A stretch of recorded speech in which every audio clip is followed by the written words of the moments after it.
But don't you know that as I became older, it affected the more and more I stopped playing basketball because basketball was the thing for me. Basketball was my identity. Basketball was the thing that I hoped in. Basketball was the vision that I see myself going. Regardless if I made it to the NBA or even if I made it overseas, I saw myself playing professional basketball. Now the goal is to make it to the highest level. And then from you striving for the highest level, now all these little things play out.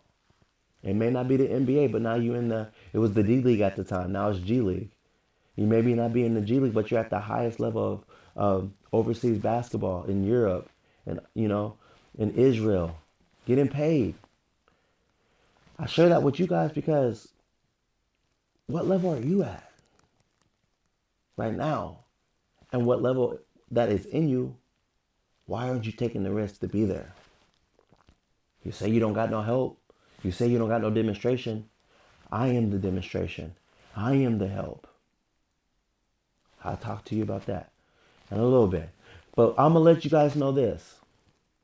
So I ended up working at the school job, got a better opportunity. I'm not working these crazy night shifts. Was doing that, but you know how there's just jobs where it's like more of a sacrifice and you still get paid, but you're basically working to pay your bills and that's really it, but you hate your job, but you stay anyways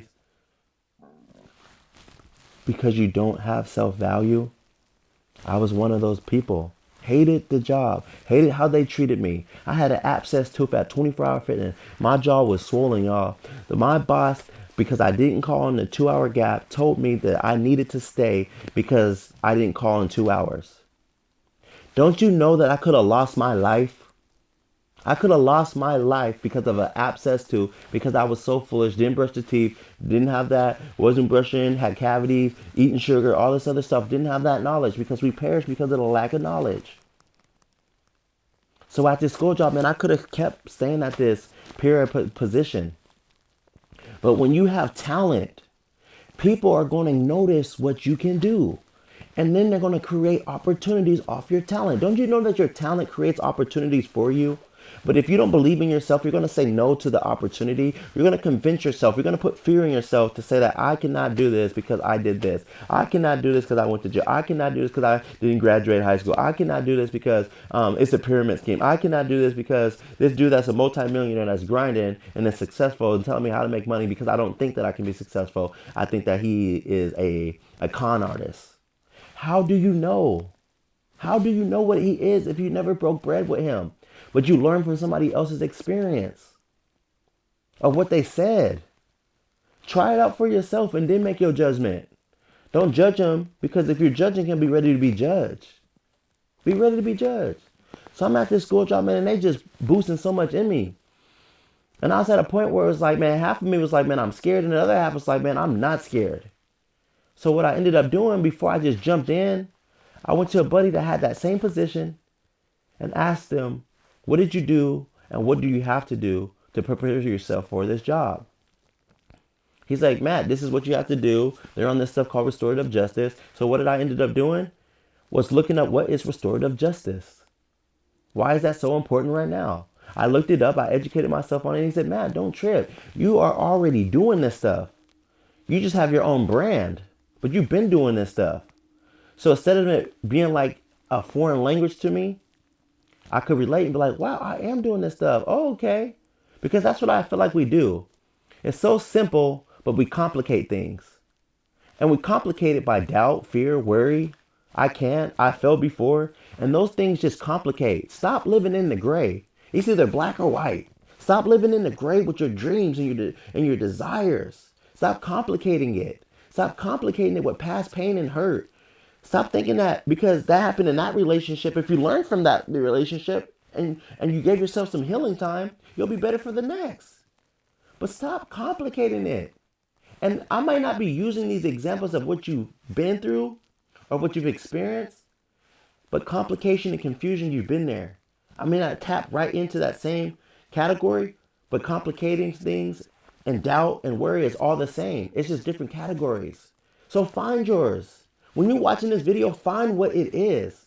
Look in the mirror and start doing the surgery right now.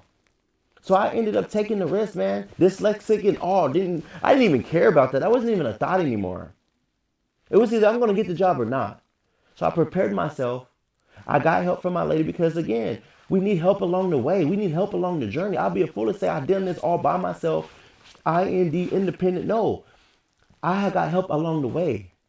A wise man listens to advice. How you do that? Up, they tell me how to do that, and I go practice it. How you up? They tell me how to do it, I go do it. Up, I do that, and up, I go study it, and now I go make these things happen. So I listen to advice, you guys. I'm telling you guys, if you didn't get anything out of this, is put God first and listen to advice. Because if you put God first, He'll give you the right advice to listen to, the right person to listen to. Not just somebody, some joker that is envying you because they want what you have. So they coddle you up, tell you what you want to hear, and then they lick you. They steal from you. They steal your dreams. They steal your identity. They steal your calling. They keep you bound. They don't care about you. They don't promote you. They don't elevate you. But you continue to surround yourself around them because you have no value. And I get that. You want to feel loved. You want to feel important. You want people to care about you. You want to feel wanted. And regardless if it's wrong or right, at least you have that attention. So I'm not gonna lie, you guys. I filled out the application. I communicated with the principal at that time, and I said, "Hey, I filled out the application." I thought I just was gonna do an interview and that.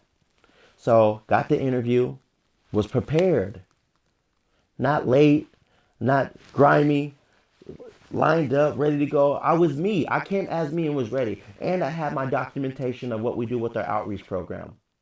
But I didn't make it about me, you guys. It was like in that interview, I was asking them their passion and why they do what they do and what inspires you. That's how it started off. And then from there, they asked those same questions back. Those those open-ending questions and active listening opened up opportunity for me to share myself because I didn't have a degree. But just because I didn't have a degree doesn't mean that I'm not educated. Doesn't mean that I don't have a desire. Doesn't mean I'm not passionate about what I do. And that's what we let. Because you don't have a degree, we let that cipher if we're smart or not. That doesn't matter. That doesn't matter. And don't let that define you. And don't let somebody, if they have a degree or don't have a degree, make it feel like they're more superior than you. Because it's not. They just grind it, and that's the field that they grind it in, and they have a good degree at show for. And in that degree, it comes with some financing. So they continue to love the marathon, and now they make $100,000 a year. But guess what? They didn't just go to college, y'all. They had to believe in themselves. They had to figure out what their talent was and their interests, and love it, and then practice. And then in 7 years, they're a doctor. Depending on what they're trying to do, now they're a lawyer. They're an officer. But they didn't have